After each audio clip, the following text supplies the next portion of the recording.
బంగారం ధరలు కొనుగోలుదారులకు చుక్కలను చూపిస్తున్నాయి.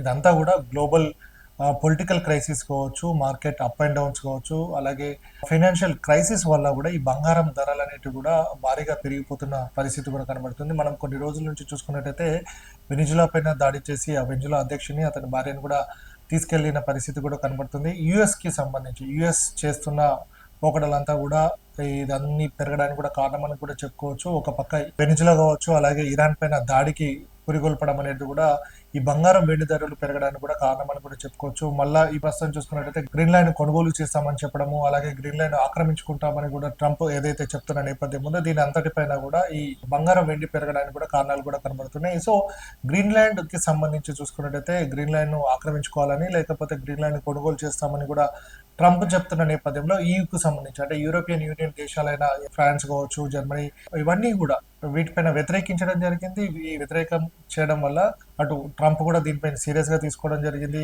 ఏదైతే యూరోపియన్ యూనియన్స్ ఉన్న దేశాలు ఏవైతే ఉన్నాయో వాటిపైన కూడా 10% సుంకాలను విధిస్తున్నామని కూడా చెప్తున్న నేపథ్యం ఉంది.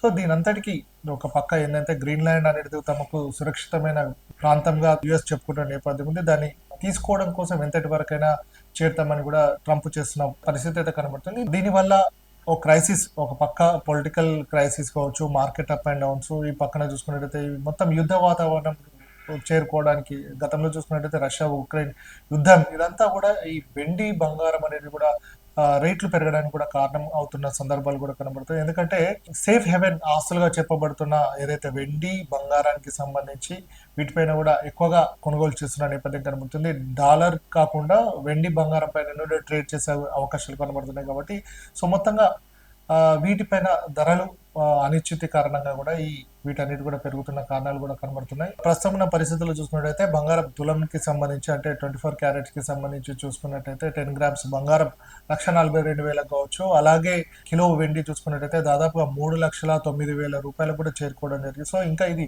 పెరుగుతుందా తగ్గుతుందా అంటే మాత్రం markets depends on the markets అని చెప్పుకోవచ్చు. ఎందుకంటే డాలర్ బలపడితే మాత్రం ఇది తగ్గే అవకాశం కూడా కనబడుతున్నాయని కూడా నిపుణులు చెప్తున్న సందర్భాలు. సో మొత్తంగా ఏదేమైనప్పుడు కూడా బంగారం వెండి ధరలు అనేవి కూడా కొనుగోలుదారులకు చుక్కలు చూపిస్తున్నాయని కూడా చెప్పుకోవచ్చు. ఎందుకంటే పెళ్లిళ్ళ సీజన్ వస్తున్న నేపథ్యంలో కూడా కొంచెమైనా సరే పెళ్లి కూతురికి కావచ్చు ఎవరికైనా బంగారం పెట్టే అవకాశం ఉండేది. కానీ ఇప్పుడున్న రేట్లలో చూసుకున్నట్టయితే ఆ అవకాశం కూడా లేనట్టు కూడా కనబడుతున్న పరిస్థితి ఉంది.